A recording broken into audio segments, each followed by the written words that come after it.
2011년 9월 태풍이 지나간 뒤에 대천 해수욕장은 새벽부터 소금기와 흙냄새가 뒤섞여 눅눅했다. 방파제 테트라포드 틈을 점검하던 인부가 이상한 게 끼어 있다며 손전등을 비췄고, 검은 비닐로 여러 겹 감긴 여행용 캐리어가 돌 사이에 박혀 있었다. 그걸 끌어내는 순간 바닷물과 함께 묵직한 금속 냄새가 한 번에 터져 나왔다. 지퍼를 열자마자 모두가 말을 잃었다. 젖어 들러붙은 옷감, 엉겨붙은 머리카락, 그리고 분실물이라는 말로는 절대 설명할 수 없는 무게가 안에서 숨을 쉬고 있었다. 증거 봉투에 들어간 작은 조개 모양 펜던트는 겉보기엔 싸구려였지만 뒷면 안쪽에는 누군가 손톱으로 긁어낸 듯한 글자 자국이 희미하게 남아 있었다. 현장에 도착한 박서윤 경감은 비에 젖은 노란 폴리스 라인 너머로 파도를 한번 보고 캐리어를 한번 보고 마지막으로 자신의 기억을 더듬었다.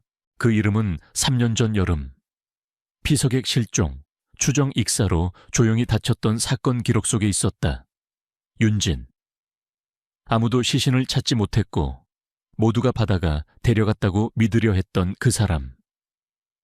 그런데 캐리어 안쪽 주머니에서 발견된 낡은 종이 조각에는 숫자 4개가 적혀 있었다. 21시 17분. 통신사 회신 기록은 더 잔인했다. 실종 당일 21시 17분. 윤진의 휴대전화는 바깥이 아니라 해변 근처 모텔에 내선에서 걸려온 전화를 받은 뒤 이동이 끊겨 있었다. 박서윤은 펜던트에 긁힌 글자를 다시 비추며 생각했다.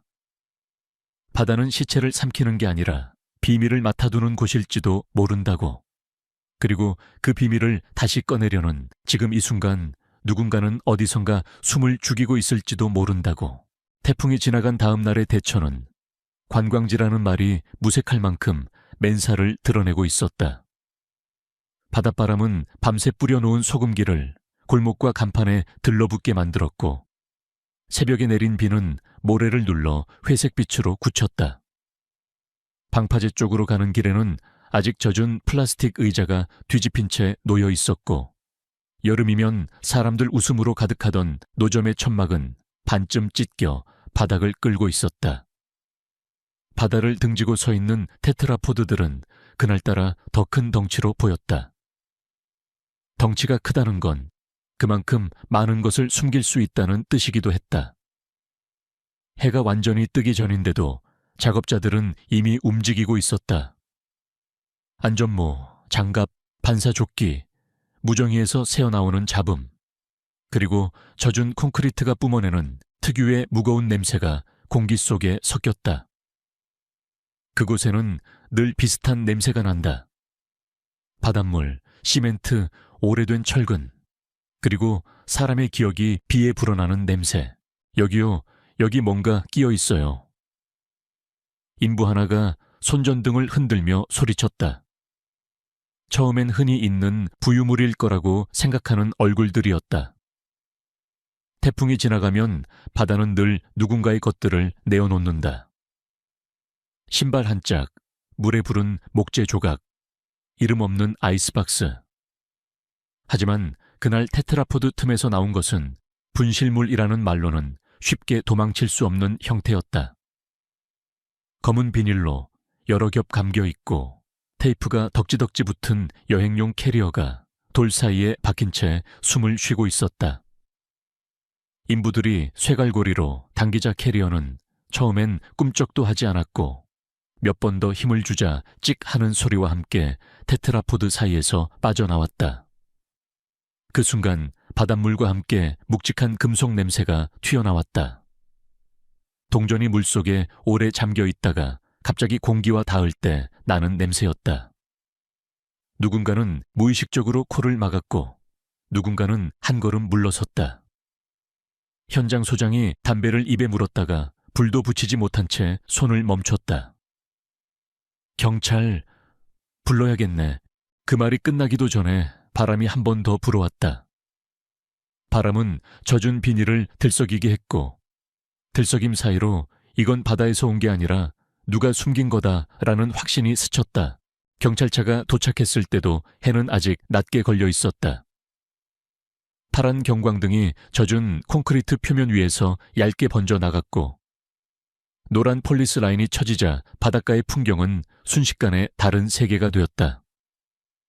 아무렇지 않게 사진을 찍던 행인들이 발걸음을 멈추고 작업자들은 마치 자신들이 발견한 것이 죄가 되는 것처럼 고개를 숙였다. 박소윤 경감은 현장에 도착하자마자 바다 냄새보다 먼저 사람들 숨소리를 들었다. 긴장할 때 사람들은 숨을 얕게 쉰다. 들이마시는 숨은 짧고 내쉬는 숨은 더 짧아져서 결국 공기만 남는다. 그녀는 우산을 접어들고 소장에게 다가갔다. 처음 발견한 위치가 정확히 어디입니까? 소장은 손전등으로 테트라포드 사이 검은 틈을 비추며 말했다. 여기요. 저 안쪽이요. 원래 저쪽은 물때가 심해서 아무도 안 들어가는데 오늘 아침에 점검하다가 비닐이 보이길래. 박소윤은 고개를 끄덕이며 주변을 훑었다. 작업용 트럭, 굴삭기, 젖은 모래 위에 찍힌 발자국들, 그리고 방파제 끝에 멀리서 출렁이는 바다. 바다는 늘 같은 표정인데 인간은 그 표정을 사건으로 바꾼다. 과학수사 요원이 흰 장갑을 끼고 캐리어를 조심스럽게 열었다. 지퍼가 잘 움직이지 않았다. 소금기와 모래가 이빨 사이를 막고 있었고 테이프가 덧붙여진 곳은 누군가가 열리지 않게 하려 했던 흔적처럼 보였다. 몇 번의 절개가 이어지고 나서야 뚜껑이 들렸다. 박소윤은 시선을 오래 두지 않았다. 내용물을 자세히 들여다보는 건 버브약의 몫이었다. 그녀가 보는 것은 늘 주변이었다. 누가 이걸 여기에 넣었는지, 누가 이걸 빼내지 못하게 했는지, 그리고 이걸 다시 세상 밖으로 나오게 한 것이 우연인지 필연인지. 요원이 증거 봉투에 작은 물건을 하나 넣었다. 조개 모양 펜던트였다. 관광지에서 흔히 파는 싸구려 기념품처럼 보였지만 박소윤은 그 물건을 보는 순간 묘하게 목 뒤가 서늘해졌다. 값싼 물건일수록 사람들은 더 쉽게 잃어버리지만 동시에 더 쉽게 기억한다. 펜던트의 뒷면 안쪽에는 누군가 날카로운 것으로 긁어낸 듯한 자국이 있었다. 글자 같기도 했고 그냥 흠집 같기도 했다. 박소윤이 손전등 각도를 바꾸자 자국은 글자 쪽으로 조금 더 기울었다. 완전한 문장은 아니었다. 다만 누군가가 마지막에 남기려 했던 것이라는 느낌만은 분명했다. 그녀는 그 자국에서 눈을 떼며 증거 봉투 옆에 놓인 또 다른 물건을 보았다. 젖은 종이 조각, 한쪽이 뜯겨나가 섬유가 일어선 채로 숫자 4개가 적혀 있었다. 21시 17분. 숫자는 단정하게 쓰인 게 아니라 급하게 눌러 쓴 듯했다. 급한 사람은 숫자를 더 진하게 쓴다. 남길 수 있는 시간이 짧을수록 흔적은 더 뚜렷해지려 애쓴다. 박소윤은 그 숫자를 보고도 바로 입 밖으로 내지 않았다. 숫자는 말을 하지 않아도 사람을 움직인다. 그녀는 현장 사진과 채정을 확인한 뒤 차로 돌아와 젖은 장갑을 벗었다. 손끝에 소금기가 남았다. 커피를 마시려다 컵을 내려놓고 대신 수첩을 꺼내 숫자를 한 번 더 적었다.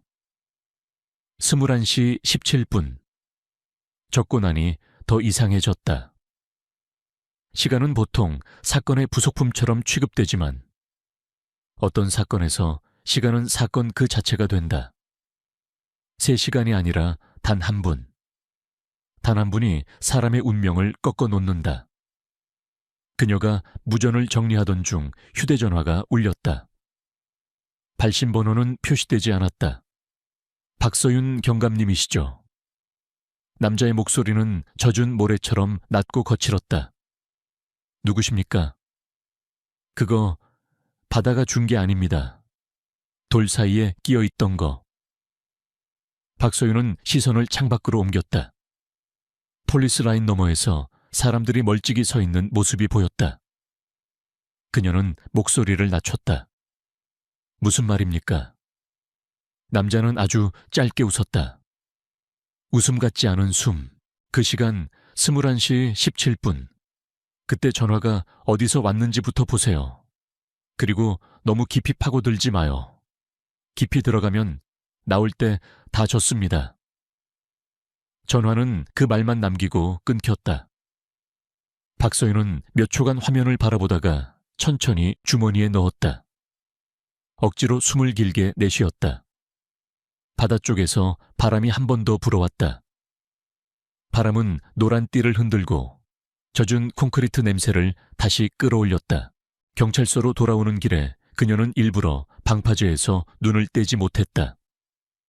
바다는 아무 일도 없다는 듯 평평했고 평평함이야말로 바다가 가진 가장 큰 거짓말처럼 보였다. 서에 도착하자마자 박서윤은 기록 보관실로 내려갔다. 지하의 공기는 늘 습했고 종이 냄새는 해풍보다 오래 남았다. 선반에는 몇 년치 사건들이 갈색 박스에 담겨 줄지어 있었다. 그녀는 2008이라고 적힌 구역을 찾으며 손전등을 켰다. 보령, 대천, 실종. 제목들이 비슷한 박스가 많았다. 여름이면 늘 반복되는 단어들이었다. 하지만 그 단어들 아래에는 매번 다른 얼굴이 있었다. 마침내 박스 하나를 꺼냈을 때 먼지가 손바닥에 묻어났다. 박스 옆면에는 검은 매직으로 적힌 글씨가 희미하게 남아있었다. 2008년 7월 대천 해수욕장 피서객 실종 추정 익사. 그녀는 박스를 열었다. 낡은 진술서, 현장 약도, 해경 협조 공문, 그리고 모서리가 구겨진 사진 한 장. 사진 속 여자는 바다를 등지고 웃고 있었다. 배경의 테트라포드는 그때도 지금처럼 거대했다. 박서윤은 얼굴보다 먼저 그 여름의 소리를 떠올렸다. 스피커에서 터지는 음악, 술 취한 웃음, 폭죽 소리, 그리고 그 소리 사이에 묻혀버린 아주 짧은 비명. 그녀는 사진 아래에 적힌 이름을 다시 읽었다. 윤진. 이름은 짧았지만 짧은 이름일수록 사건 속에서 오래 남는다. 박서윤은 봉투 하나를 꺼내 책상 위에 올려놓았다. 오늘 아침 테트라포드 틈에서 나온 조개 펜던트와 젖은 종이의 숫자 21대 17, 그리고 2008년 박스 속에 들어있던 추정 익사라는 네 글자. 서로 다른 것들이었지만 기이하게도 한 줄로 이어질 것 같은 느낌이 들었다. 그녀는 사건 기록 맨 뒤에 붙은 참고 메모를 읽기 시작했다. 마지막 목격 시각 21시 10분부터 21시 30분까지 추정. CC, TV 공백. 동행인 진술 엇갈림. 휴대전화 마지막 수신 후 위치 미상. 그녀는 펜으로 수신이라는 단어 밑줄을 그었다.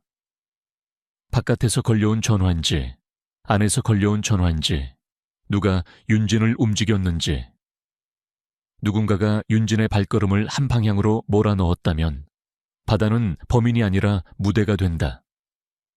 박서윤은 수첩의 21일 17분을 다시 바라봤다. 숫자는 종이 위에서 얌전했지만 그 숫자가 불러올 풍경은 얌전하지 않을 것이 분명했다. 그녀는 천천히 자리에서 일어나 창밖을 봤다. 비는 그쳤지만 하늘은 여전히 눅눅했고 머릿속에서는 3년 전 여름밤의 파도가 다시 움직이기 시작했다. 그리고 그녀는 아무에게도 들리지 않게 아주 조용히 중얼거렸다. 21시 17분에 누가 안쪽에서 전화를 걸었지. 2008년 파도가 가장 시끄러웠던 밤. 2008년 7월에 대천 해수욕장은 여름이라는 단어가 가진 모든 과장을 실제로 만들어 놓은 곳 같았다. 낮에는 햇빛이 모래를 하얗게 태워 발바닥이 뜨거웠고 저녁이 되면 습기가 한꺼번에 내려앉아 사람들의 피부를 끈적하게 감쌌다. 해변을 따라 늘어선 간판들은 넘빛으로 서로를 밀어내듯 번쩍였고 튀김기에서 올라오는 기름 냄새와 바닷바람의 소금기가 섞여 입안까지 짭조름하게 만들었다. 어디선가 스피커로 흘러나오는 음악은 늘 한 박자씩 빨랐고 파도는 그 음악보다 더 끈질기게 귀를 두드렸다. 윤지는 그날 오후 서울에서 출발해 2시간 남짓 달려 도착한 이 낯선 번잡함 속에서 잠깐이나마 아무것도 아닌 사람이 되고 싶었다. 회사도, 장부도, 숫자도, 눈치를 봐야 하는 상사의 표정도 모두 도로 위에 버리고 왔다고 스스로를 속이고 싶었고, 그래서 차 안에서부터 친구 혜미가 끊임없이 떠들어대는 말들을 일부러 웃음으로 받아 넘겼다. 5명이었다. 윤진과 혜미, 그리고 혜미의 남자친구 지훈, 지훈이 데려온 대학 동기 수아, 마지막으로 운전 담당이라는 이유로 끼게 된 선배 동호. 구성이 어중간한 만큼 처음부터 공기에도 어중간한 틈이 있었다. 혜미는 들뜬 얼굴로 야, 여기 오면 무조건 조개구이야 라고 말했지만 윤지는 그 말 사이사이로 계속 휴대전화 진동을 느꼈다. 진동은 실제로 울리지 않았는데도 손바닥에서 계속 울리는 것처럼 느껴졌다. 며칠 전부터 따라다니던 문자 하나가 있었다. 처음에는 모르는 번호로 그거 아직 갖고 있어 라고만 왔고, 윤진이 무시하자 다음 날엔 바닷가 가면 바다도 너 편 안 들어 라는 이상한 문장이 왔다. 협박인지 장난인지 구분할 수 없게 만든 문장들은 바로 그 점 때문에 더 불쾌했다. 사람을 겁주려는 말은 대개 단도직입적이지만 진짜 겁은 애매함에서 생긴다. 윤지는 차에서 내리며 습관처럼 목에 걸린 조개 모양 펜던트를 손끝으로 만졌다. 해변 근처 노점에서 산 싸구려였고 혜미가 여름 기념이라며 방황제로 사준 것이었다. 가벼운 물건인데도 그날따라 펜던트는 목덜미에 붙어있는 돌멩이처럼 무거웠다. 그들이 묵은 곳은 해변에서 골목 하나만 들어가면 나오는 작은 모텔이었다.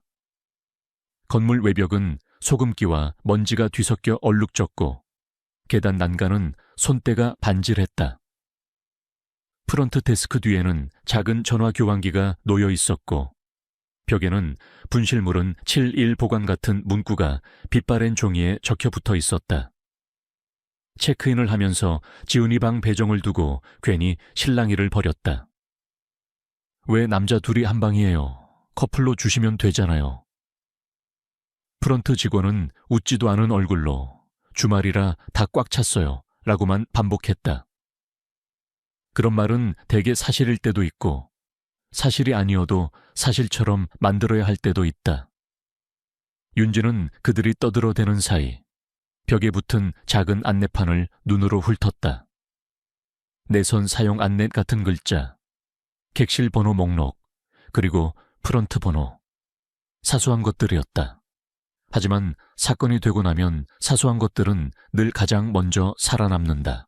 짐을 풀고 해변으로 나갔을 때는 이미 해가 조금씩 기울고 있었다. 대천의 저녁은 해가 지는 속도보다 사람에 몰려드는 속도가 더 빨랐다. 해변에 깔린 돗자리들 사이로 아이들이 뛰어다녔고 술을 들고 비틀거리는 사람들이 웃으며 서로의 어깨를 두드렸다. 윤지는 모래 위에 발을 디디자마자 한숨을 내쉬었다. 모래는 낮에 열을 품은 채 여전히 따뜻했고 그 따뜻함이 발바닥을 통해 몸 전체로 올라왔다. 혜미는 윤진의 팔을 끌어당기며 야, 사진 찍어. 우리 오늘 증명샷 남겨야지 라고 소리쳤다. 윤진은 카메라를 들었다. 손에 익은 작은 디지털 카메라였고 회사에서 쓰는 서류의 숫자들보다 훨씬 솔직한 기록을 남기는 물건이었다. 셔터를 누르는 순간만큼은 마음이 덜러워졌다. 하지만 카메라 화면에 떠오른 혜미의 웃음 뒤로 저 멀리 방파제 쪽 어둠이 함께 잡히는 걸 본 순간 윤지는 이상하게도 다시 목이 말랐다. 그 어둠은 사람이 들어가면 안 되는 곳이라는 경계선이 아니라 사람이 들어가면 너무 쉽게 사라질 수 있는 곳처럼 보였다. 저녁을 먹고 술이 몇 잔 돌아가고 음악 소리가 더 커진 뒤에는 시간 감각이 흐물흐물해졌다.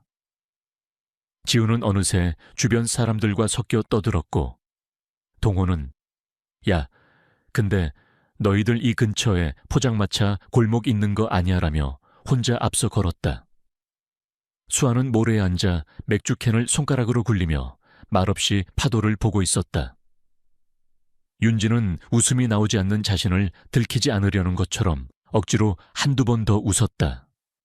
그때 휴대전화가 울렸다.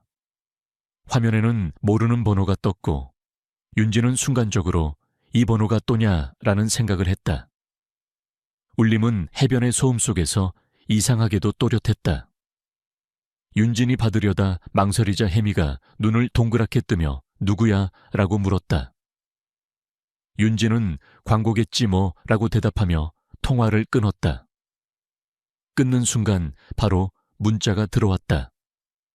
받아. 지금 안 받으면 늦어. 윤진은 손바닥 안에서 휴대전화가 미끄러지는 느낌을 받았다. 땀 때문인지 아니면 순간적으로 힘이 빠졌기 때문인지 구분되지 않았다. 혜미는 또 무슨 일이냐는 표정으로 윤진을 보았고 윤진은 괜찮다는 듯 고개를 저었다. 하지만 괜찮다는 고개짓은 대개 괜찮지 않을 때 나오는 몸짓이다. 한참 뒤 그들은 모텔로 돌아왔다. 골목의 공기는 해변보다 더 눅눅했고 젖은 수건처럼 사람의 어깨에 걸렸다. 프런트 앞을 지나가는 순간 윤진은 안내판을 다시 보았다. 내선 번호. 객실에서 프런트로 걸 때 누르는 숫자. 객실에서 밖으로 나갈 때 누르는 숫자. 그때는 그게 왜 눈에 걸리는지 몰랐다. 방에 들어와 샤워를 하고 수건으로 머리를 대충 닦고 혜미와 수아가 침대 위에서 웃으며 휴대전화를 들여다보는 사이 윤지는 창문을 열어 바깥을 잠깐 봤다.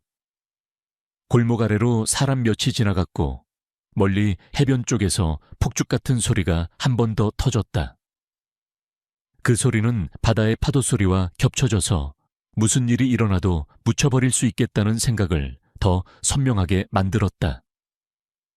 윤지는 자신도 모르게 카메라를 책상 위에 올려놓고 메모리 카드를 확인했다.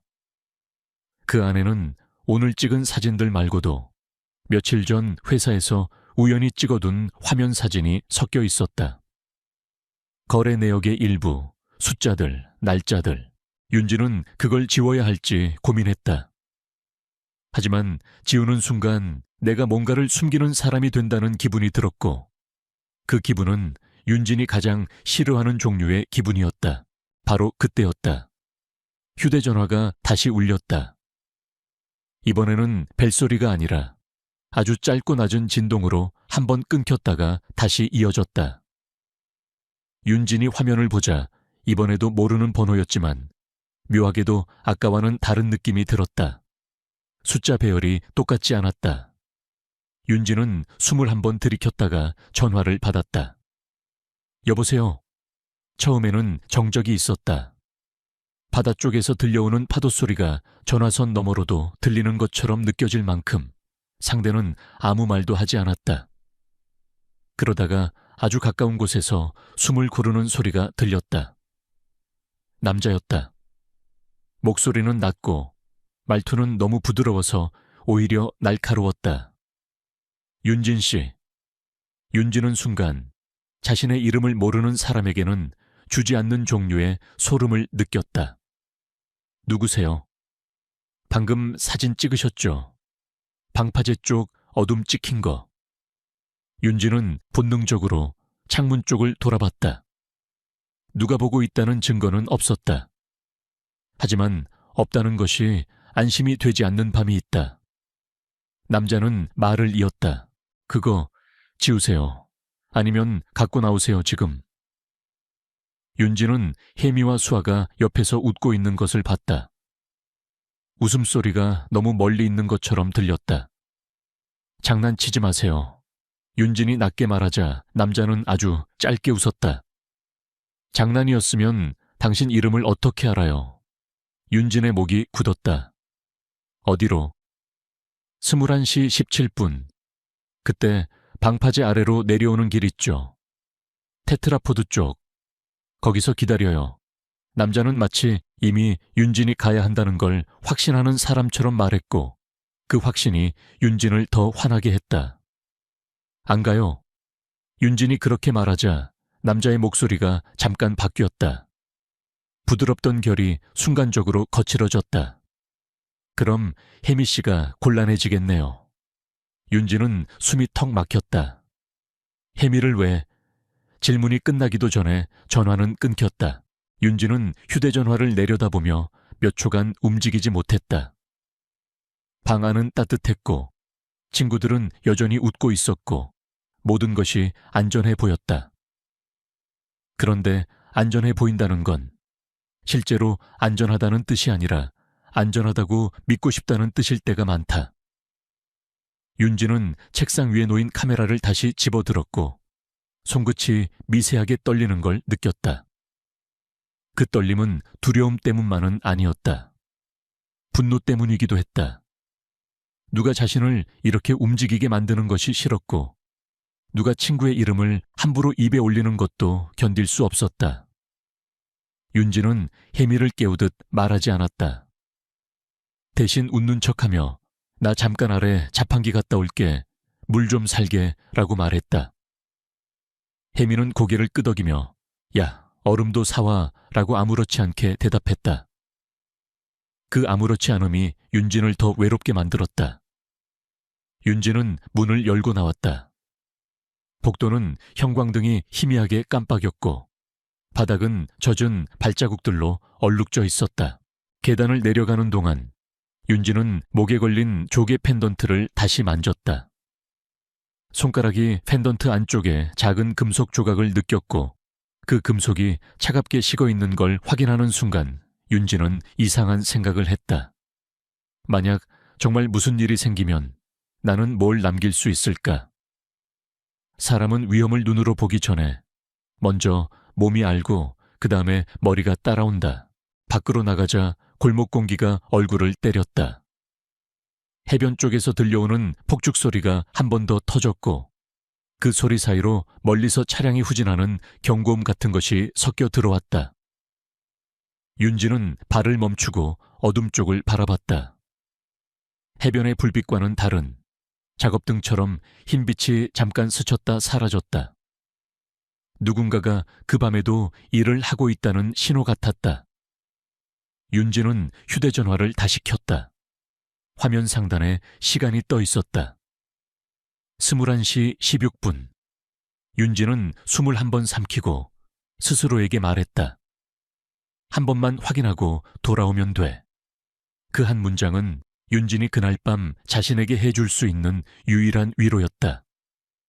그리고 21시 17분이 되기 전에 윤진은 이미 방파제로 향하는 길에 첫 모래를 밟고 있었다. 21시 17분. 바다가 아닌 곳으로 윤진이 방파제 쪽으로 향하는 길은 해변의 밝음에서 골목의 어둠으로 넘어가는 경계처럼 느껴졌다. 발밑의 모래는 낮에 열을 아직 품고 있었지만 물기가 섞인 곳부터는 갑자기 차갑고 끈적해졌다. 파도는 멀리서 계속 소리를 냈고 폭죽은 그 소리를 가끔씩 갈라놓았다. 사람들은 여전히 웃고 떠들었지만 방파제 쪽으로 갈수록 웃음은 얇아지고 바람만 남았다. 윤진은 손에 카메라를 꼭 쥐고 있었다. 렌즈가 자신을 보호해주는 방패라도 되는 것처럼. 휴대전화 화면 상단의 시간이 21시 17분으로 바뀌는 순간 그녀는 그 숫자가 단순한 시간이 아니라 누군가의 약속이자 명령처럼 느껴지는 것을 부정할 수 없었다. 방파제로 이어지는 길목에는 출입금지라는 표지판이 있었다. 그 표지판은 늘 그 자리에 있었겠지만 그날 밤 윤진에게는 처음 보는 것처럼 눈에 박혔다. 위험, 테트라포드 추락주에 같은 문구가 적혀 있었고 바로 옆에는 낡은 로프가 느슨하게 걸려 있었다. 로프는 누군가가 마음만 먹으면 쉽게 넘어갈 수 있는 정도의 형식적인 경계였다. 윤진은 잠깐 숨을 고르며 주변을 살폈다. 해변 쪽에서는 음악이 계속 들려왔고 모텔이 있는 골목은 그 음악을 등진 채 눅눅한 어둠을 머금고 있었다. 바람이 한번 세게 불어오자 테트라포드 사이에서 비린내와 금속 냄새가 함께 올라왔다. 바다 냄새는 익숙했지만 금속 냄새는 낯설었다. 낯선 냄새가 끼어드는 순간부터 사람은 자기가 틀린 길로 들어서고 있다는 걸 어렴풋이 알아차린다. 윤진이 로프를 넘었을 때 누군가의 발소리가 아닌 무언가의 움직임이 먼저 들렸다. 돌 사이를 스치는 비닐, 멀리서 꿀렁거리며 들어오는 파도, 그리고 방파제 위쪽에서 잠깐 켜졌다 꺼지는 하얀 작업등 같은 빛. 윤진은 한 번 더 휴대전화를 확인했다. 연결은 잡혀 있었지만 신호가 좋지 않았다.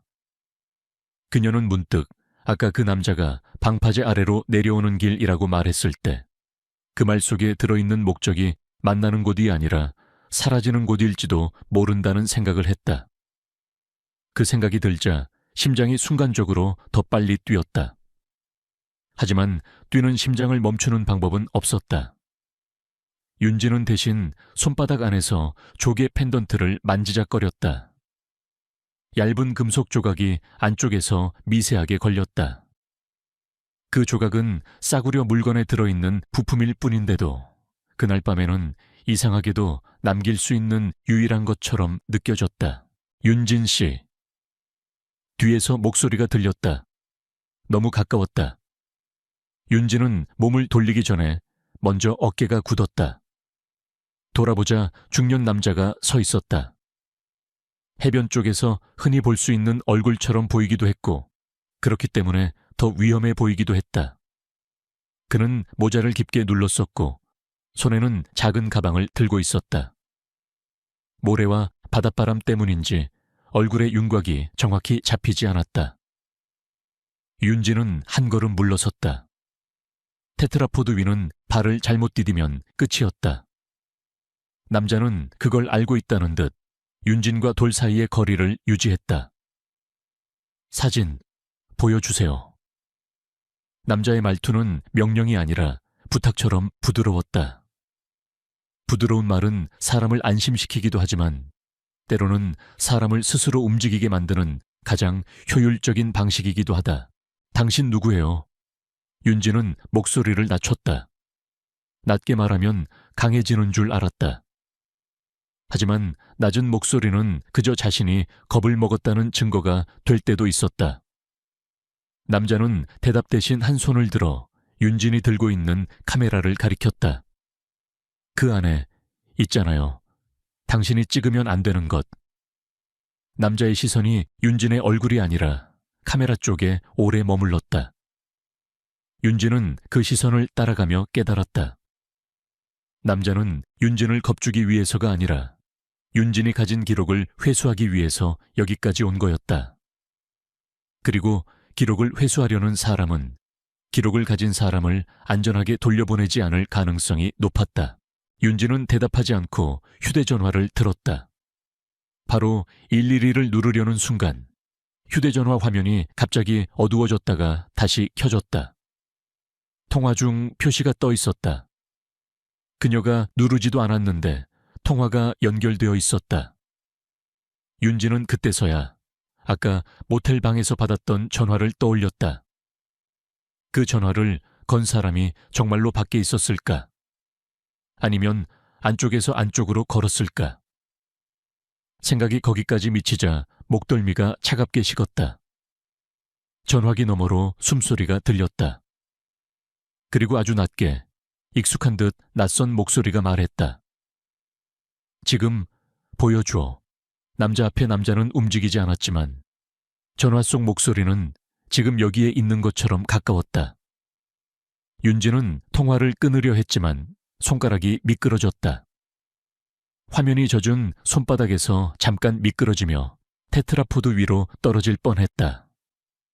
윤진은 반사적으로 휴대전화를 움켜쥐며 균형을 잃었다. 그 순간 파도가 한번 크게 부딪히는 소리가 났고 폭죽이 그 소리 위에서 터졌다. 빛이 하늘을 찍고 떨어지는 찰나 윤진은 남자의 가방 입구가 열려있는 걸 보았다. 안에 뭐가 있는지는 보이지 않았지만 그 입구에서 비닐 장갑 같은 것이 살짝 흔들렸다. 윤지는 본능적으로 한 걸음 더 뒤로 물러섰다. 테트라포드 사이로 내려가는 틈이 바로 발밑에 있었다. 발이 닿는 순간 미끄럽게 젖은 돌이 느껴졌고 윤진의 머릿속에는 여기서 떨어지면 누구도 나를 찾지 못한다는 생각이 너무 선명하게 떠올랐다. 그만하세요. 윤진은 말했다. 말하면서도 스스로 그 말이 아무 힘이 없다는 걸 알았다. 남자는 한 발 다가왔다. 다가오는 발소리는 크지 않았지만 돌 사이에서는 작은 소리도 과장되어 울렸다. 윤진은 그가 자신의 손목을 잡으려는 걸 보았고 그 순간 손에 쥔 카메라를 그의 얼굴 쪽으로 들어 올렸다. 찍겠다는 행동은 공격이 아니라 방어였다. 그러나 방어는 때로 상대를 더 빨리 결심하게 만든다. 남자의 손이 윤진의 손목을 스쳤고 윤진은 반사적으로 팔을 빼며 몸을 틀었다. 발이 미끄러운 돌을 밟았고 균형이 무너졌다. 윤진은 넘어지지 않으려 손을 뻗었지만 뻗은 손끝이 잡은 것은 차가운 콘크리트가 아니라 누군가의 옷감이었다. 그 옷감은 반사조끼처럼 빳빳했고 바다 냄새가 아니라 시멘트 냄새를 머금고 있었다. 윤진은 그제야 남자가 하나가 아니다라는 걸 알아차렸다. 방파제 위쪽에서 비추던 하얀 빛이 더 가까워졌고 빛 아래로 또 다른 그림자가 내려왔다. 그 그림자는 말없이 윤진의 앞을 막았다. 윤진은 소리를 지르려 했지만 폭죽 소리가 또 터지는 순간이었다.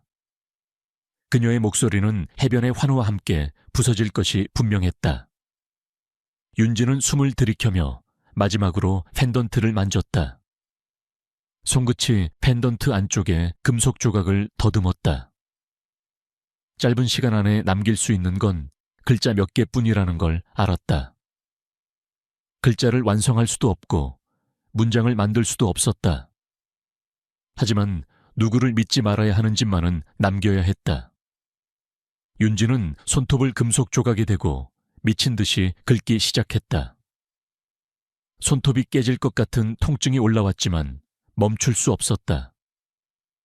빛이 더 가까워지고 숨소리가 더 가까워지고 누군가의 손이 그녀의 팔을 잡아당기는 순간에도 윤진은 긁었다. 완벽하지 않아도 좋았다. 완벽한 글자보다 중요한 것은 남기려 했다는 사실이었다.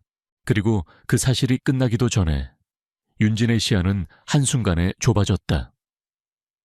테트라포드 사이의 바람소리, 멀리서 들려오는 음악, 전화기 너머의 숨소리, 누군가의 낮은 말투가 한꺼번에 겹치다가 마치 스위치를 내리듯 갑자기 꺼졌다. 윤진은 마지막으로 카메라를 가슴 쪽으로 끌어안으며 생각했다. 혜미를 말한 건 내가 믿을 사람을 알고 있다는 뜻이 아니라 내가 약할 지점을 알고 있다는 뜻이었구나. 그 생각은 너무 늦게 도착했다. 늦게 도착한 깨달음은 사람을 살리지 못한다. 다만 사건을 더 잔인하게 만들 뿐이다. 그날 밤 모텔방에서는 아무 일도 없었다는 듯한 웃음이 한참 동안 이어졌다. 혜미는 자판기에서 물을 사오겠다고 나간 윤진이 늦는 걸 처음엔 대수롭지 않게 여겼다. 야, 물만 사러 갔는데 뭐가 이렇게 오래 걸려. 혜미는 수에게 투덜거렸고 수아는 대충 웃으며 휴대전화 화면을 넘겼다. 지우는 다른 방에서 술에 취해 내일 해장국 먹자. 같은 말이나 하고 있었다. 시간은 그렇게 사람들이 불안해질 준비를 할 틈도 주지 않고 흘렀다. 10분, 20분, 30분. 웃음은 조금씩 말라갔고 그 자리에 기다림이 들어왔다. 기다림은 사람의 머릿속을 가장 빠르게 망가뜨리는 것 중 하나다. 똑같은 장면을 수십 번 재생하게 만들고 그 재생 속에서 불길한 가능성을 하나씩 키운다. 혜미가 결국 방을 나왔을 때 복도는 조용했다. 복도의 형광등은 여전히 깜빡였고 바닥에 젖은 발자국들은 누군가의 움직임을 말없이 보여주었다. 혜미는 프런트로 내려갔다. 프런트 직원은 야간 근무 특유의 무표정으로 앉아 있었고 작은 교황이 위로 객실 번호들이 적힌 종이가 붙어 있었다. 혜미는 숨을 고르며 말했다. 저희 친구가 잠깐 나갔는데 혹시 내려오는 거 봤어요? 직원은 고개를 저었다. 오늘 손님 많아서요. 잘 모르겠는데요. 그 말은 대답이었지만 동시에 대답이 아니었다. 혜미는 더 크게 말했다. 윤진이요. 검은 티 카메라 들고 나갔어요. 직원의 눈이 잠깐 흔들렸다. 아주 짧게, 정말로 아주 짧게. 흔들림은 곧바로 사라졌지만 혜미는 그 흔들림을 놓치지 못했다. 겁이 나기 시작한 사람은 작은 흔들림 하나에도 의미를 붙인다. 전화 혹시 받았어요? 저희 방에서요. 혜미가 묻자 직원은 책상 밑을 한번 보고 객실에서 프런트로 걸면 기록 남는데 밖으로 나가는 건 잘 하며 말을 흐렸다. 그리고 바로 그때 교황이 옆에 작은 메모지에 적힌 숫자가 혜미의 눈에 들어왔다. 내선영, 외선국 같은 사소한 안내. 혜미는 그 사소한 안내가 나중에 가장 잔인한 문장이 될 거라고는 몰랐다. 혜미는 윤진에게 전화를 걸었다. 신호음이 울리다 끊겼다. 다시 걸었다. 이번에는 연결음이 몇 번 울리다가 음성 사소함으로 넘어갔다. 혜미의 손끝이 차가워졌다. 수아도 내려왔고 동호와 지훈도 뒤늦게 계단을 내려오며 얼굴이 굳었다. 동호는 그냥 바닷가 잠깐 갔겠지라고 말했지만 그 말은 자기 자신에게 하는 주문처럼 들렸다. 지훈은 프런트 직원에게 다가가 "씨씨, TV 있죠? 확인 좀 해봐요 라고 목소리를 높였다. 직원은 잠깐 망설이다가 카메라 몇 대 있는데요. 방파제 쪽은 안 잡혀요 라고 말했다. 안 잡힌다는 말은 때로 잡히면 곤란하다는 말과 겹친다. 그 겹침을 느끼는 순간부터 이들은 단순한 실종이 아니라 뭔가 다른 것의 문 앞에 서 있었다. 그날 밤 신고는 결국 들어갔다. 해경과 경찰이 해변을 훑고 손전등 불빛이 젖은 모래 위를 길게 가르며 움직였다. 구명조끼를 입은 사람들이 파도 소리를 뚫고 서로의 이름을 불렀다. 윤진 씨, 윤진. 하지만 밤의 바다는 사람의 이름을 돌려주지 않는다. 바다는 소리를 삼키고 빛을 흐리게 만들고 발자국을 지워버린다. 그리고 테트라포드 사이의 어둠은 그 어둠을 알고 있는 사람에게만 길을 열어준다. 혜미는 노란 경광등 불빛 아래에서 계속 휴대전화를 쥐고 있었다. 화면에는 마지막 통화 기록이 남아 있었고 그 기록 옆에 찍힌 시간은 기이할 만큼 또렷했다. 21시 17분. 그 숫자는 더 이상 윤진의 것이 아니었다. 그 숫자는 누군가가 윤진에게 준 시간, 그리고 이들에게 남긴 시간이었다. 밤은 아직 끝나지 않았는데도 이들은 이미 돌아갈 수 없는 밤 속으로 들어와 있었다. 같은 번호, 다른 방.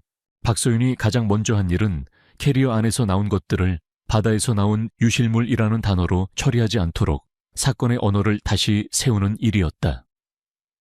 바다는 모든 것을 삼키는 것처럼 보이지만 실제로는 가장 나중에 진실을 내놓는 곳이기도 했다. 2011년의 대처는 2008년보다 정리되어 있었고 간판들은 더 반짝였지만 방파제 아래 테트라포드 틈의 냄새는 변하지 않았다. 금속 냄새와 소금기, 젖은 비닐의 냄새가 섞여 올라오면 사람의 머릿속에는 두 가지 풍경이 동시에 떠오른다. 하나는 여름밤 웃음소리, 다른 하나는 아무도 보지 않는 어둠. 박서윤은 그 두 풍경의 겹침 속에서 숫자 하나를 다시 꺼내 들었다. 21시 17분. 종이 조각에 눌러쓴 네 글자보다 통신사 회신 서류에 인쇄된 발신 대천 모텔 대표번호라는 문장이 더 잔인하게 정직했다. 누군가가 그 밤에 윤진을 움직이게 만들었고 그 누군가는 바닷가 밖이 아니라 같은 건물에서 전화선을 잡고 있었다. 팀장실 형광등은 오전부터 계속 떨리듯 깜빡였고 박서윤의 책상 위에는 2008년 실종 사건 기록과 2011년 유기 추정 사건 보고서가 겹쳐 놓여 있었다. 종이는 겹치면 두꺼워지고 두꺼워진 종이는 사람을 더 쉽게 지치게 만들지만 박서윤은 종이에서 눈을 떼지 않았다. 그녀는 2008년 당시 진술서들 중 동행인 부분을 다시 읽었다. 혜미는 윤진이 물 사러 내려간다고 했다고 했고 지우는 자기 방에서 잠들어 있었다고 했고 동호는 해변 쪽을 다시 찾아봤다고 했다. 문장들은 서로를 지지하는 듯 보이지만 그럴듯함은 수사에서 가장 흔한 가짜다. 박서윤은 잠들어 있었다와 찾아봤다 사이에 있는 공백이 마음에 걸렸다. 공백은 진실이 숨는 자리이기도 하고 거짓이 편하게 누워있는 자리이기도 하다. 그날 오후 박서윤은 동료와 함께 2008년 윤진 일행이 묵었던 모텔로 향했다. 지도에는 여전히 같은 위치가 찍혔지만 간판은 바뀌어 있었다. 대천 모텔이라는 이름 대신 오션뷰 같은 어디에나 있을 법한 영어가 붙어 있었고 외벽은 새로 칠해져 반질했다. 하지만 오래된 건물은 새 페인트를 덮어도 냄새를 숨기지 못한다. 계단 난간의 손대, 복도 바닥에 눌린 얼룩, 프런트 뒤에 박혀 있던 작은 구멍 같은 것들은 여전히 남아 있었다. 박서윤이 프런트에 신분증을 내밀자 젊은 사장이 곤란한 표정을 지었다. 그때는 제가 여기 없었는데요. 전 주인이 팔고 나갔어요. 사장의 말은 상식적이었지만 상식이 사건을 해결하지는 않는다. 박서윤은 목소리를 높이지 않았다. 전 주인 연락처가 필요합니다. 그리고 2008년에 쓰던 교황이 전화 기록 관련 장비가 어디 있는지도요. 사장은 잠깐 망설이다가 창고에 오래된 장비가 좀 있긴 한데 고장 난 것들입니다. 라고 말했다. 고장 난 것들이 오히려 사건에서는 더 중요한 법이다. 멀쩡한 것들은 너무 쉽게 바뀌고 고장 난 것들은 너무 오래 남는다. 지하 창고 문을 열자 눅눅한 공기가 얼굴을 때렸다. 세탁 세제 냄새와 곰팡이 냄새가 섞여 있었고 구석에는 오래된 침구와 부러진 의자들이 쌓여 있었다. 사장은 손전등으로 선반을 비추며 이거요 라고 말했다. 먼지가 덮인 회색 박스, 전화선이 엉킨 교황이, 그리고 낡은 수첩 뭉치. 박서윤은 교황이 옆에 붙은 작은 라벨을 확인했다. 내선 201부터 210까지 같은 객실 번호가 적혀 있었다. 그 순간 그녀는 2011년으로 돌아오는 느낌을 받았다. 2008년 윤진이 받았던 전화의 발신이 대표번호로 찍혔고 내부에서 걸린 전화였다면 이 교환기에는 누군가의 손이 닿은 흔적이 남아있어야 한다. 다만 문제는 시간이었고 시간이 오래된 장비는 한 번에 말을 해주지 않는다. 박서윤은 사장에게 부탁해 전 주인에게 연락을 넣게 했다. 전 주인은 처음엔 전화를 받지 않았고 두 번째 통화에서야 짧게 응했다. 그걸 왜 지금 와서 찾습니까? 2008년 사건이면 끝난 거 아니에요? 그 문장은 방어였다. 방어는 두려움에서 나오고 두려움은 대개 이유가 있다. 박서윤은 통신사 기술팀에 협조를 요청해 교환기를 확인하게 했다.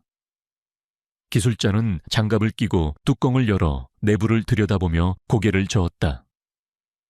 이거 저장 장치가 오래돼서 로그가 남아있어도 뽑기 어렵습니다. 그래도 메모리 모듈이 살아있으면 일부는 가능해요. 박서윤은 일부라는 단어에 기대를 걸었다. 사건은 언제나 일부에서 시작한다. 기술자가 선을 연결하고 장비를 살려보는 동안 박서윤은 선반 구석에 처박혀 있던 낡은 수첩들을 펼쳤다. 객실 청소 체크리스트, 수건 재고, 그리고 투숙객 기록. 보령 대천은 여름이면 사람이 몰리고 사람이 몰리면 기록은 대충 적히기 마련이다. 그러나 대충 적힌 기록 속에서도 특정한 밤은 이상하게 선명해진다. 박서윤은 2008년 7월이 적힌 페이지에서 손을 멈췄다. 날짜 옆에 빼곡한 객실 번호들, 그리고 그중 한 줄에 연필로 덧씌운 작은 표시가 있었다. 207, 내선 사용 5회선. 21시 17분처럼 보이는 흔적. 글씨는 번져 있었지만 시간만은 또렷했다. 그녀는 숨을 한 번 삼켰다. 21시 17분. 종이 조각의 숫자와 같은 숫자. 누군가가 그 시간을 알고 있었고 누군가가 그 시간을 기록했다. 기록은 죄를 감추려는 사람이 아니라 죄를 두려워하는 사람이 남길 때가 있다. 기술자가 낮게 말했다. 경감님, 로그 일부 살아있습니다. 박서윤이 가까이 다가가자 화면에 줄줄이 숫자들이 떴다. 완벽한 형태는 아니었지만 특정 시각의 발신 내역이 조각처럼 남아있었다.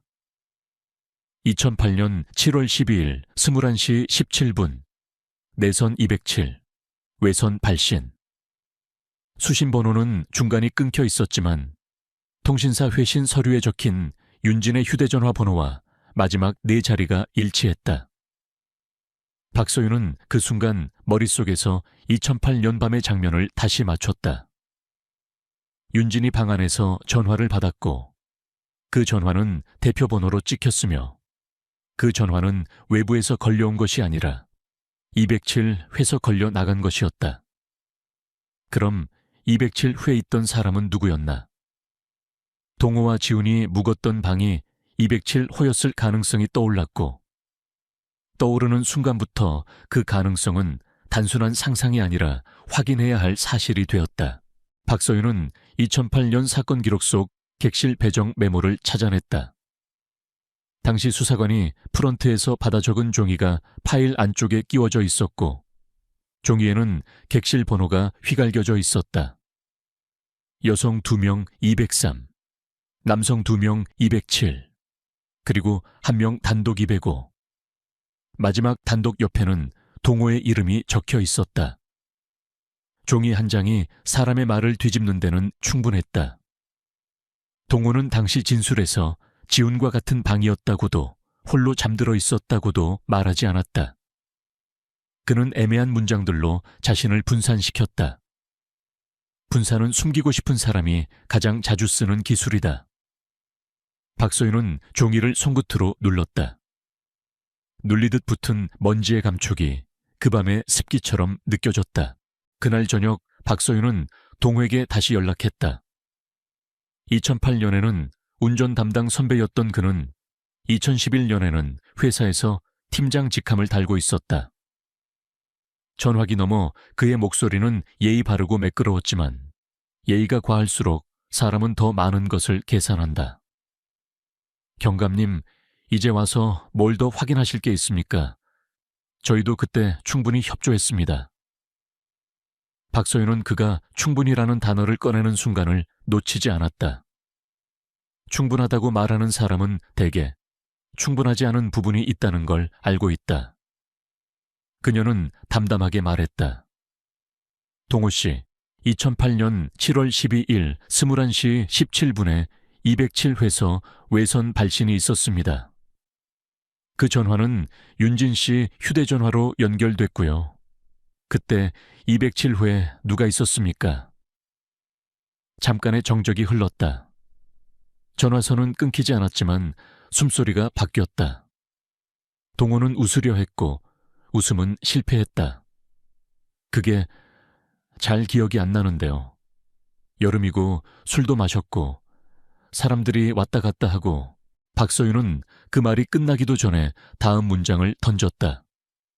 그 밤 윤진 씨를 방파제로 나가게 만든 전화가 207회서 나갔습니다. 기억이 안 나면 기억을 돕는 자료들이 더 생길 수밖에 없어요. 통화를 끊고 나서 박서윤은 모텔 창고에서 가져온 사본들을 다시 펼쳤다. 207호 내선 로그, 객실 배정 메모, 그리고 21시 17분이 적힌 연필 흔적. 사건은 이제 바다가 아니라 건물 안으로 들어와 있었다. 누군가가 윤진을 바깥으로 내보냈고 누군가가 그 바깥에서 기다렸으며 누군가가 그 다음을 준비했다. 준비라는 단어는 우연의 반대말이다. 박서윤은 창밖을 바라봤다. 비가 다시 내릴 듯한 하늘 아래 대천의 넌들은 평소처럼 반짝였고 사람들은 평소처럼 웃을 것이었다. 도시의 일상은 아무 일도 없다는 듯 계속 흘러간다. 하지만 박서윤의 머릿속에서 스물한 시 17분은 다시 움직이기 시작했고 그 움직임은 이제 한 사람의 이름을 정확히 향하고 있었다. 누가 207호의 전화를 걸 수 있었나? 동호는 경찰서에 들어올 때부터 아무 일도 없었다는 표정을 이미 얼굴에 붙여놓은 사람처럼 보였다. 넥타이는 살짝 느슨했고 셔츠 소매는 정갈하게 접혀 있었고 고개를 숙여 인사할 때 각도까지 계산된 것 같았다. 박서윤은 그런 사람을 여러 번 봐왔다. 겁이 없는 사람이 아니라 겁이 나도 겁이 난다는 사실을 숨길 줄 아는 사람. 상담실 의자에 앉는 순간까지 그는 눈동자를 흔들지 않았고 물 한 잔을 권하자 괜찮습니다 라는 말을 너무 빠르게 꺼냈다. 너무 빠른 대답은 준비된 대답이다. 준비된 대답은 대개 질문을 예상했다는 뜻이다. 박서윤은 서류를 꺼내며 일부러 천천히 움직였다. 속도를 조절하는 건 상대의 숨을 드러내는 가장 간단한 방법이었다. 그녀는 먼저 2008년 객실 배정 메모 4번을 책상 위에 놓았다. 여성 2명 203, 남성 2명 207, 단독 205. 그 옆에 동호의 이름이 적혀 있었다. 동호는 한 번만 흘끗 보더니 곧바로 시선을 다시 박서윤에게 옮겼다.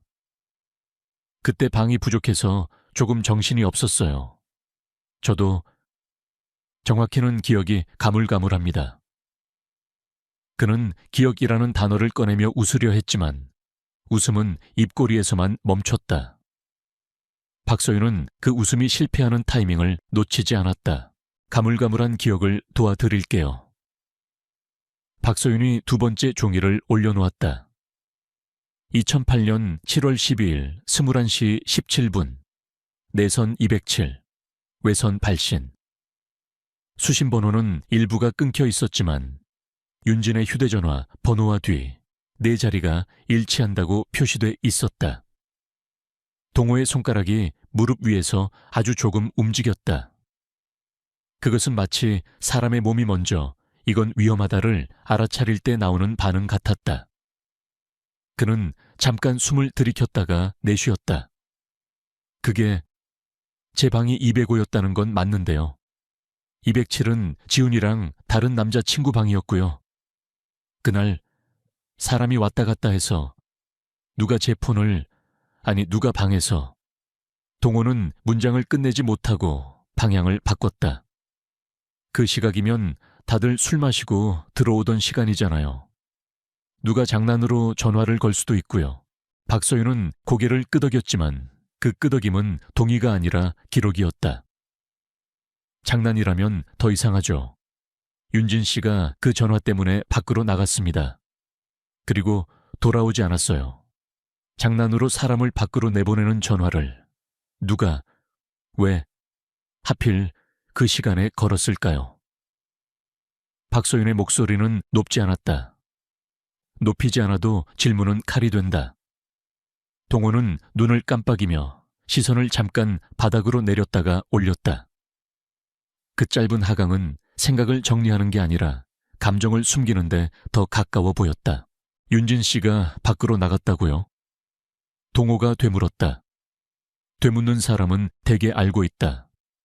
다만 모른 척이라는 마지막 안전망을 한 번 더 깔아두고 싶은 것이다. 박서윤은 그 안전망을 바로 걷어냈다. 당시 진술서에 나옵니다. 물 사러 내려간다고 말하고 나갔다고요. 그런데 이상한 건 윤진 씨가 나간 뒤에 바로 신고하자고 했던 사람은 혜미 씨였고 좀 더 기다려보자고 했던 사람이 동호 씨였어요. 기억나십니까? 동호의 눈동자가 아주 미세하게 흔들렸다. 흔들림은 금방 멈췄지만 멈춘 흔들림은 그곳에 흔들림이 있었다는 사실로 남는다. 그는 마침내 숨을 길게 내쉬었다. 제가 그때 더 상황을 키우면 안 될 것 같아서요. 술 먹고 싸움이라도 났을까봐 괜히 경찰 불렀다가. 동호는 평범한 이유를 꺼냈다. 평범한 이유는 그럴듯하지만 평범함이 늘 진실은 아니다. 박서윤은 질문을 바꿨다. 동호 씨, 윤진 씨 카메라에 뭐가 들어있었는지 아십니까? 동호는 바로 모릅니다 라고 말하려다가 입술이 먼저 굳었다. 그 굳음은 모른다가 아니라 알고 있지만 말하면 끝난다에 더 가까웠다. 박서윤은 봉투를 하나 꺼냈다. 조개 모양 펜던트 사진과 확대 사진, 그리고 뒷면 긁힌 자국의 형태 분석 결과가 함께 들어있었다. 글씨로 확정되진 않았지만 반복된 각이 있었다. 숫자처럼 보이는 곡선, 그리고 직선의 조합. 박서윤은 사진을 동호 앞에 밀어두지 않고 손에 든 채로 보여줬다. 물건을 소유하게 만들지 않는 것도 심리전에서는 중요했다. 이 펜던트 본 적 있습니까?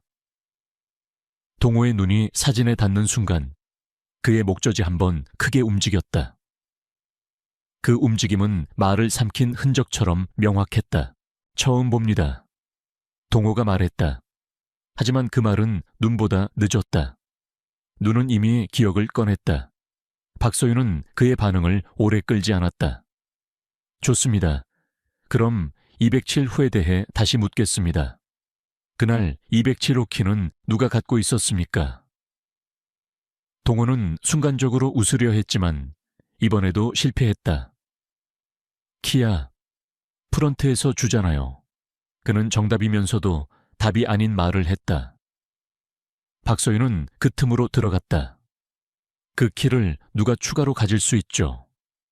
마스터키, 프런트 직원, 아니면 그 건물에 오래 있었던 사람.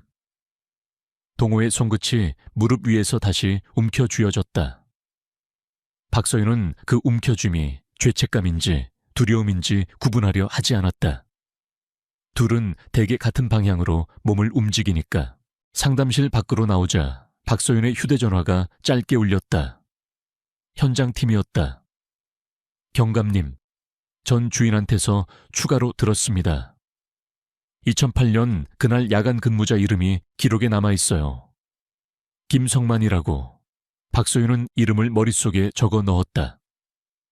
이름은 사건의 실체를 현실로 만드는 가장 확실한 장치다. 그리고 더요. 교황이 로그에 관리자 모드 흔적이 있습니다. 외선 발신을 특정 내선으로 표시되게 바꾸는 기능 가능하대요. 박소윤은 걸음을 멈췄다. 바다에서 건물 안으로 들어온 사건이 이제는 전화 시스템을 아는 사람 쪽으로 방향을 틀고 있었다. 207회서 걸린 전화가 정말 207회서 걸린 게 아닐 수도 있었다. 누군가가 207호로 찍히게 만들었고 그 누군가는 장비를 만질 수 있는 사람이며 동시에 사람들의 시선을 다른 데로 돌릴 줄 아는 사람이다. 그런 사람은 흔치 않다. 모텔 프런트는 그런 사람을 만들기에 딱 좋은 자리다. 그날 밤 박소윤은 혜미를 다시 만났다. 3년은 사람을 바꾸기에 충분한 시간이었고 혜미의 얼굴에는 그 밤 이후 생긴 그늘이 아직도 남아있었다. 하지만 그늘 속에서도 어떤 장면은 유난히 선명하게 남는다. 혜미는 상담실 의자에 앉자마자 손을 비볐다. 경감님, 저 그때 생각났어요. 윤진이 나가기 전에 카메라를 잠깐 내려놨거든요. 그러니까 동호 오빠가 내가 들고 있을게 라고 했어요. 윤진은 싫다고 했고요. 장난처럼 말했는데 그 눈이 장난이 아닌 것 같았어요. 혜미는 자신도 모르게 목소리를 낮췄다. 낮은 목소리는 그 밤의 공기를 다시 불러온다. 그리고 윤진이 늦어졌을 때 제가 경찰 부르자고 했는데 동호 오빠가 괜히 일 크게 하지 말자고 했어요. 어차피 바닷가라 더 찾기 힘들어진다고. 그 말이 이상했어요. 아직 아무것도 모르는데 왜 바닷가라는 말을 먼저 했는지. 박서윤은 혜미의 말에서 단어 하나를 골라냈다. 바닷가라. 미리 알고 있어야 나오는 말이었다. 그녀는 그 단어를 수첩에 적고 다음 수첩 페이지에 김성만이라는 이름을 적었다. 그리고 2008년 기록 속에서 야간 근무자 진술서가 왜 빠져 있는지 확인했다. 빠진 것은 우연이 아니라 선택이다. 선택한 사람은 대개 선택할 수 있는 위치에 있었다. 늦은 시간 박서윤은 다시 모텔로 갔다. 지금의 사장은 무슨 일이냐는 얼굴로 문을 열었고 박서윤은 정중하지만 단호하게 말했다. 김성만이라는 분이 2008년에 여기 야간 근무자였죠. 연락처가 필요합니다. 사장은 손을 허공에서 한번 멈췄다가 서랍을 열어 낡은 수첩을 꺼냈다. 그가 수첩을 펼치는 손놀림이 너무 자연스러웠다. 자연스럽다는 건 준비되어 있었다는 뜻일 수도 있다. 수첩에서 이름을 찾는 동안 박서윤은 사장의 얼굴을 보며 조용히 덧붙였다. 그리고 그 밤 CC TV가 왜 남아있지 않은지, 교황이 관리자 모두는 누가 쓸 수 있었는지도요. 사장의 입술이 잠깐 말라붙는 것이 보였다. 그는 결국 연락처를 적어주면서도 한마디를 덧붙였다. 그 사람 2005년쯤 갑자기 그만뒀습니다. 돈 문제 있다고 들었어요. 빚이라는 단어는 사건에서 자주 등장한다. 하지만 빚은 동기가 되기도 하고 동기를 숨기는 포장지가 되기도 한다. 박서윤은 모텔 밖으로 나오며 바다 쪽을 한번 바라봤다. 테트라포드 너머의 어둠은 여전히 평평했고 평평함은 여전히 거짓말 같았다. 그녀는 차에 타기 전에 휴대전화를 꺼내 김성만의 번호를 눌렀다. 몇 번 울리다 연결되기 직전 상대가 끊어버렸다. 다시 걸었다. 이번에는 더 빨리 끊겼다. 박서윤은 세 번째 전화를 걸지 않았다. 도망치는 사람은 세 번째에서 실수한다. 세 번째가 오기 전에 도망칠 길을 바꾸려 한다. 바꾸는 길에는 늘 흔적이 남는다. 그날 새벽 박서윤은 책상 위에 놓인 사진을 다시 봤다. 윤진의 조개 펜던트 확대 사진에서 긁힌 자국이 빛의 각도에 따라 숫자처럼 떠올랐다 사라졌다. 완전한 글자는 아니었지만 반복된 곡선은 2처럼 보였고 이어진 직선은 7처럼 보였다. 그녀는 숨을 한번 삼키며 생각했다. 누군가가 윤진에게 207을 찍히게 만들었고 윤진은 마지막에 그 숫자를 남기려 했던 걸까? 아니면 윤진이 남긴 것은 숫자가 아니라 방이었을까? 그리고 그 방이 단지 객실 번호가 아니라 그 밤의 진짜 출입구였다면 박서윤의 휴대전화가 다시 진동했다. 이번에는 발신 번호가 표시되지 않았다. 그녀는 화면을 내려다보며 자신도 모르게 시간을 확인했다. 21시 17분이 아니라 1시 17분이었다. 숫자는 달랐는데도 목덜미가 똑같이 차가워졌다. 통화를 받자 아주 낮은 숨소리 뒤로 남자의 목소리가 들렸다. 경감님, 그 방 열지 마세요. 바다는 늦게. 하지만 꼭 돌려준다. 경감님, 그 방 열지 마세요. 수화기 너머의 목소리는 낮았고 낮은 목소리는 대개 두 가지 종류였다. 겁이 먹어서 낮아진 목소리와 겁을 먹게 만들려고 낮아진 목소리. 박서윤은 전자를 더 믿고 싶었지만 이 사건에서 누군가의 말은 늘 둘 중 하나로만 정리되지 않았다. 그녀는 잠깐 말없이 창밖을 바라봤다. 빗물이 유리창을 타고 내려오며 가로등의 빛을 길게 느렸다.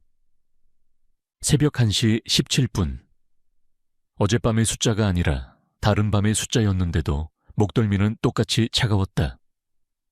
숫자는 내용이 아니라 습관이 된다. 몇 년을 지나도 한번 몸에 박힌 공포는 같은 모양의 시간 앞에서 다시 깨어난다. 누구십니까? 박소윤이 물었을 때 상대는 대답하지 않았다. 숨을 한 번 삼키는 소리만 들렸고 그 다음에는 통화가 끊겼다. 박소윤은 끊어진 수화기를 한참 들고 있다가 천천히 내려놓았다. 손바닥이 젖어 있었다. 손바닥이 젖을 때는 땀 때문일 수도 있고 자기 자신이 무언가를 인정했기 때문일 수도 있다. 그 방을 열지 말라는 말은 협박처럼 들렸지만 동시에 고백처럼도 들렸다. 누군가는 그 방 안에 있는 것들이 세상 밖으로 나오지 않길 바랐고 그 바람은 바다보다 더 집요하게 그녀의 발목을 잡았다. 박소윤은 새벽에 바로 움직였다. 기다리는 순간부터 사건은 다시 누군가의 것이 되기 때문이다. 영장을 다시 점검했고 모텔 측의 협조를 확보했고 통신사 로그와 객실 배정 기록 사본 그리고 2008년 당시 진술서들을 가방에 넣었다. 종이는 무겁지 않았지만 종이가 만들어내는 현실은 사람을 쉽게 지치게 만든다. 차에 올라타는 순간 그녀는 습관처럼 시간을 확인했다. 1분 28초.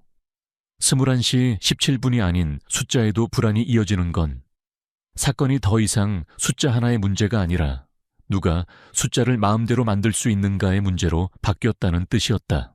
모텔 앞에 도착하자 하늘은 아직 완전히 밝지 않았다. 간판의 영어가 젖은 공기 속에서 반짝였고 입구 매트는 비에 젖어 무겁게 눌려 있었다. 현장팀이 먼저 와 있었다. 팀원 하나가 박소윤에게 다가와 낮게 말했다. 경감님, 207호 지금 투숙객 있습니다. 가족 단위. 일단 이동 조치부터 합니다. 박소윤은 고개를 끄덕였다. 사건은 언제나 누군가의 일상 위에 올라탄다. 일상이 가장 억울한 방식으로 흔들리는 순간을 줄이려면 절차는 차갑고 빠르게 진행돼야 했다. 투숙객이 옮겨지고 방이 비워지는 동안 박소윤은 프런트 데스크를 한번 훑었다. 새 사장이 서류를 꺼내오느라 분주했지만 그의 손놀림은 어딘가 불필요하게 조심스러웠다. 경감님, 저희는 정말 모릅니다. 전 주인도. 사장이 말을 흐리자 박소윤은 정중하게 그러나 단호하게 끊었다. 모르는 건 괜찮습니다. 대신 숨기는 게 없어야 합니다. 숨기는 게 없다는 말을 누구에게 하는 순간부터 그 말은 경고가 된다. 사장은 입술을 한번 깨물고 고개를 끄덕였다. 207호 문이 열렸을 때 방 안의 공기는 의외로 평범했다. 새로 갈아놓은 이불의 세제 냄새, 에어컨에서 올라오는 마른 바람, 창틀에 붙은 소금기. 평범한 공기는 사람을 안심시키지만 박소윤은 그 안심이 늘 함정이 될 수 있다는 걸 알고 있었다. 그녀는 벽 쪽, 특히 전화선이 지나가는 부분과 책상 아래를 먼저 봤다. 과거의 교황이는 지하 창고에 있었지만 전화선은 여전히 이 건물 어딘가를 관통하고 있었다. 기술팀이 장갑을 끼고 전화기 뚜껑을 열자 얇은 선들이 나왔다. 선 중 하나는 새 것처럼 보였고 그 새 것은 이 방과 어울리지 않았다. 새 것은 대개 누군가가 바꾸고 싶었던 것이어서 새다. 이거요. 기술자가 낮게 말했다. 정상 배선이 아니에요. 중간에서 한번 갈라졌다가 합쳐집니다. 예전 교황이 방식이 아니라 관리자가 임의로 루팅할 수 있는 형태로 바뀌었네요. 박소윤은 눈을 감지 않았다. 눈을 감으면 사건이 더 편하게 숨어버린다. 언제 바뀐 겁니까? 정확히는 모르지만 최근은 아닙니다. 피복이 꽤 오래됐어요. 오래된 조작은 더 끈질기게 남는다. 오랫동안 아무도 의심하지 않았다면 그 조작은 안전해졌기 때문이다. 수색은 계속됐다. 서랍, 매트리스 아래, 커튼 뒤. 아무것도 나오지 않는 방은 오히려 의심스럽다. 숨길 게 없는 방은 되게 어지럽다. 그러다 욕실 쪽에서 팀원이 불렀다. 경감님, 거울 뒤쪽 이거 보세요. 욕실 거울은 한쪽 모서리가 미세하게 들떠 있었고 실리콘이 다시 발린 흔적이 남아 있었다. 거울을 조심스럽게 드러내자 그 뒤 좁은 공간에서 비닐에 감싼 작은 봉투 하나가 나왔다. 봉투는 방수 테이프로 여러 겹 감겨 있었고 테이프 위에는 볼펜으로 눌러 쓴 숫자가 보였다. 21시 17분. 누가 남겼는지 모르는 숫자였지만 숫자는 사건의 언어로 이미 굳어 있었다. 박소윤은 봉투를 바로 뜯지 않았다. 증거는 흥분해서 손을 대는 순간부터 상처가 난다. 포렌식 요원이 봉투를 받아 장갑 낀 손으로 테이프를 하나씩 벗겼다. 안에서 나온 것은 낡은 메모리 카드 하나와 반쯤 찢긴 종이 조각이었다. 종이 조각에는 모텔 객실 번호와 시간대가 적혀 있었고 그중 207과 2117이 2번 겹쳐 표시되어 있었다. 더 얇은 글씨로 옆에 한 줄이 있었다. 프런트 뒤 전기함. 박소윤은 숨을 한번 삼켰다. 방에서 찾은 건 결론이 아니라 방향이었다. 방향은 곧 누군가의 동선을 의미한다. 동선은 사람을 잡는 가장 현실적인 끈이다. 프런트 뒤 전기함은 잠겨 있었고 사장은 당황한 얼굴로 열쇠를 찾았다. 박소윤은 사장이 열쇠를 찾는 동안 그 손을 봤다. 손끝이 너무 자주 떨렸다. 떨림은 대개 두 가지다. 추위나 피로 또는 죄책감. 추위라면 난방이 켜진 실내에서 그렇게 떨릴 이유가 없었다. 열쇠가 꽂히고 전기함 문이 열리자 안쪽에는 전화선과 전기선이 엉켜 있었다. 그 엉킴 속에서 눈에 띄게 다른 것이 하나 있었다. 작은 스위치 박스. 그리고 스위치 옆에는 테이프로 붙여놓은 라벨이 있었다. 207 표기. 박소윤은 그 라벨을 보고도 바로 말을 하지 않았다. 말은 상대에게 숨을 고를 시간을 준다. 대신 사진을 찍고 봉인하고 사장에게 조용히 물었다. 이거 존재 알고 계셨습니까? 사장은 잠깐 눈을 깜빡이다가 너무 늦게 고개를 저었다. 늦게 나오는 부정은 대개 진실의 그림자를 끌고 온다. 그날 오후 박소윤은 동호회 통장 움직임과 이동 경로를 동시에 확인했다. 현금 인출은 새벽에 있었고 카드 사용은 끊겼다. 연락은 되지 않았다. 도망칠 준비를 한 사람의 패턴은 늘 비슷했다. 흔적을 줄이고 현금을 챙기고 아무도 모르는 곳으로 가려 한다. 하지만 아무도 모르는 곳은 존재하지 않는다. 다만 아무도 관심을 두지 않는 곳이 있을 뿐이다. 박소윤은 그 차이를 이용했다. 2008년 당시 야간 근무자였던 김성만의 주소지와 최근 거주지를 동시에 조회했고 그가 마지막으로 잡힌 곳이 버스터미널 주변이라는 보고를 받았다. 사건은 다시 터미널로 향했다. 사람 냄새가 가장 진한 곳. 수많은 얼굴 속에서 가장 평범한 얼굴이 가장 쉽게 섞일 수 있는 곳. 김성만은 모텔이 아니라 터미널 근처의 오래된 원룸에서 발견됐다. 문을 열어달라는 요구에 그는 처음엔 침묵했고 두 번째 두드림에서야 문을 아주 조금 열었다. 얼굴은 말라 있었고 눈 밑은 꺼져 있었다. 잠을 못 잔 얼굴이었다. 경찰 맞죠? 그는 물었다. 질문이 아니라 확인이었다. 확인하는 사람은 이미 알고 있다. 박소윤은 그의 방 안으로 들어가며 말했다. 2008년 7월 12일 밤 대천 모텔 교황이 그리고 207 호표기 스위치. 설명하시죠. 김성만은 물 한 모금을 마시지도 못한 채 한참을 서 있었다. 그리고 마침내 아주 낮게 말했다. 저 그런 거 만진 적 있습니다.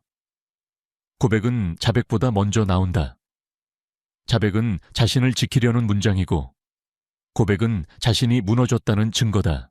그의 진술은 절반쯤은 눈물 같았고 절반쯤은 체념 같았다. 그때 손님 많았어요. 근데 어떤 사람은 손님이 아니었어요. 건물 안을 너무 잘 알았고 프런트 뒤 전기함도 마치 자기 집처럼 열었어요. 박소윤이 물었다. 누굽니까? 김성만은 입술을 떨며 말했다. 동호, 아니, 그때는 이름 몰랐어요. 윤진 씨랑 온 선배라고 했죠. 근데 그 사람이 저한테 돈을 줬어요.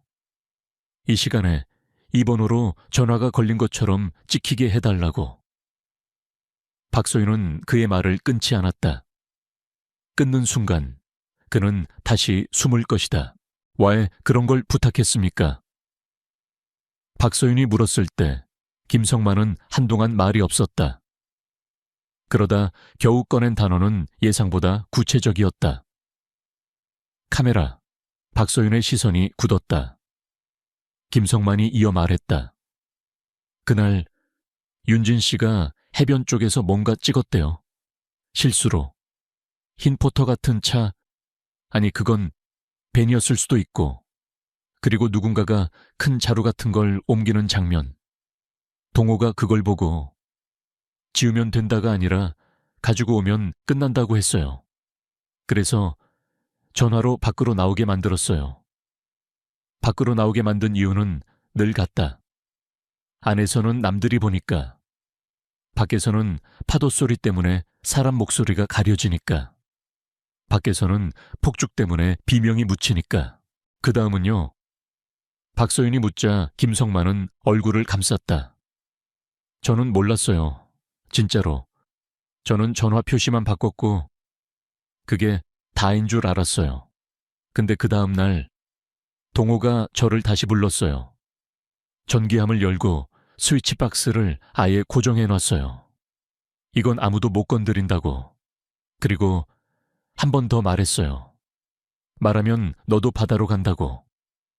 그 협박은 과장처럼 들리지만 대천의 밤에서는 과장이 아니라 계획이 될 수 있었다.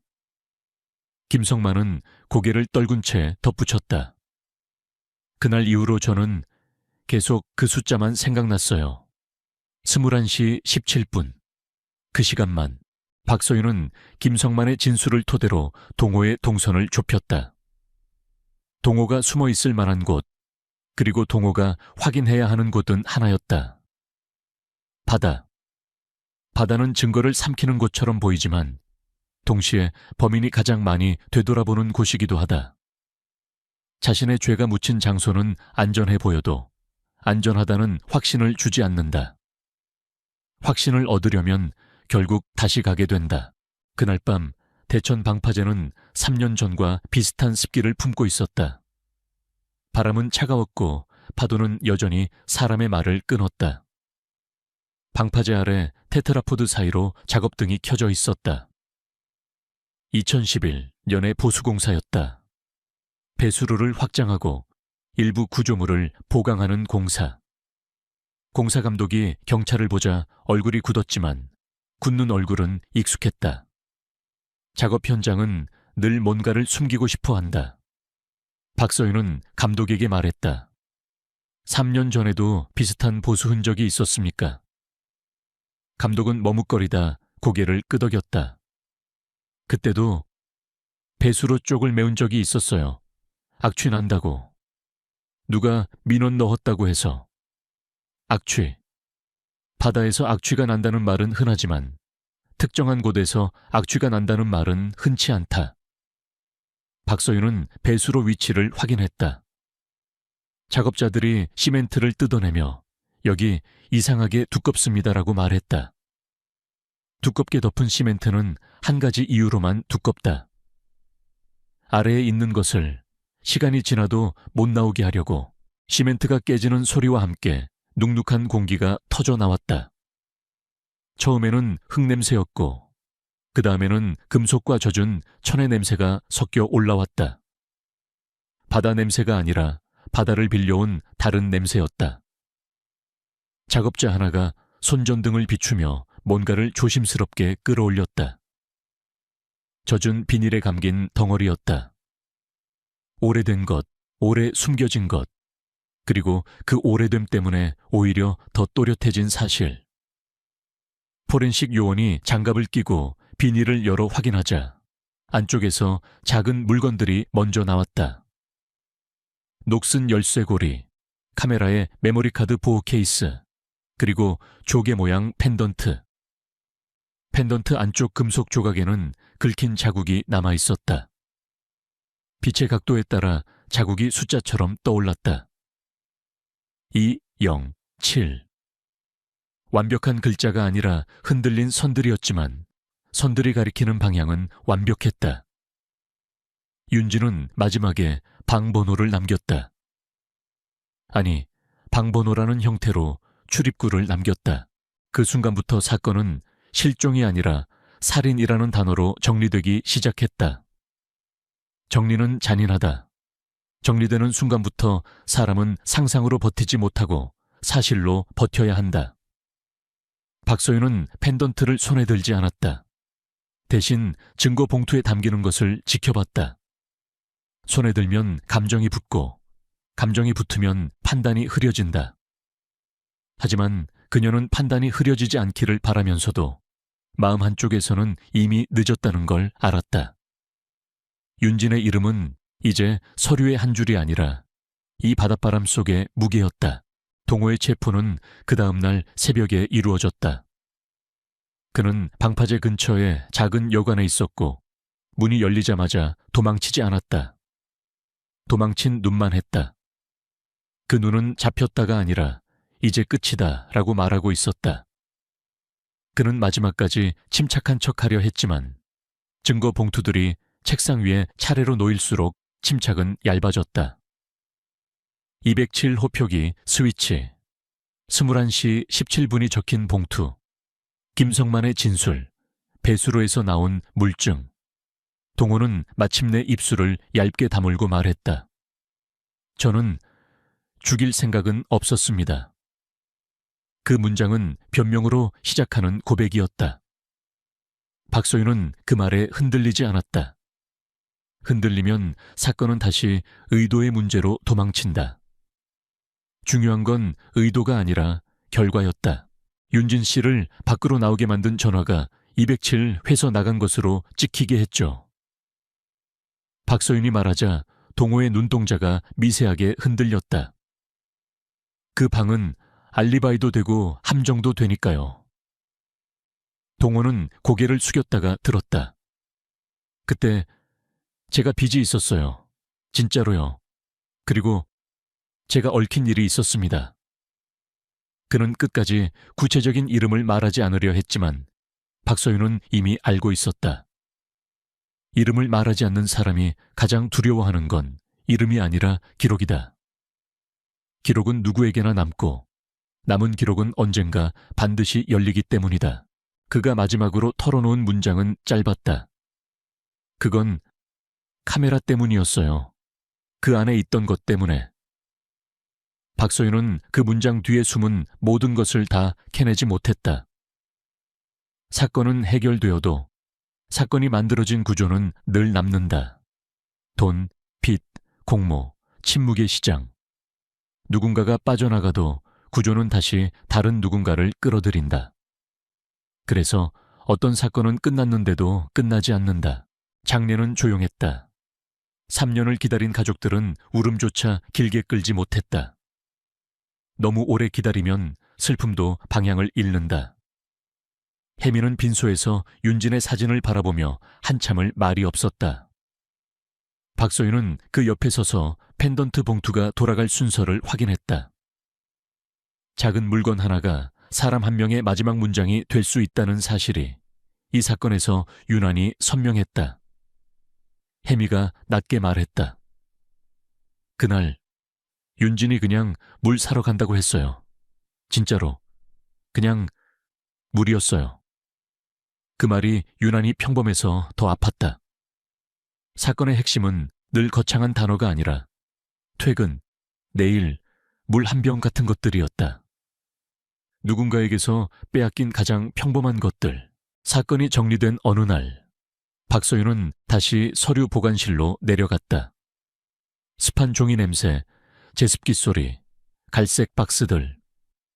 그녀는 2008 대천 해수욕장 실종이라고 적힌 박스에 살인이라는 새로운 분류 스티커가 붙는 것을 잠깐 바라봤다. 분류가 바뀌면 사건이 바뀐 것처럼 보이지만 사실 바뀌는 건 사람들의 태도다. 그녀는 마지막으로 21시 17분이 적힌 봉투 사본을 박스 안에 넣었다. 그리고 문득 처음 새벽 1시 17분에 걸려온 전화를 떠올렸다. 그 방 열지 마세요. 그 말은 협박이었을까? 아니면 결국 죄책감이 만들어낸 경고였을까? 박소윤은 그 정답을 굳이 만들지 않았다. 정답을 만들면 사건이 단순해지고, 단순해지면 하음 사건을 놓친다. 보관실을 나오는 계단 위에서 박소윤은 잠깐 멈춰 섰다. 밖에서는 비가 그치고 있었고 도시의 소음은 다시 일상으로 돌아가고 있었다. 바다는 아무 일도 없다는 듯 계속 출렁일 것이다. 하지만 그녀는 안다. 바다는 다 삼키는 것처럼 보여도 어떤 것들은 늦게라도 꼭 돌려준다. 다만 돌려주는 방식이 늘 너무 늦고 너무 차갑다는 것까지도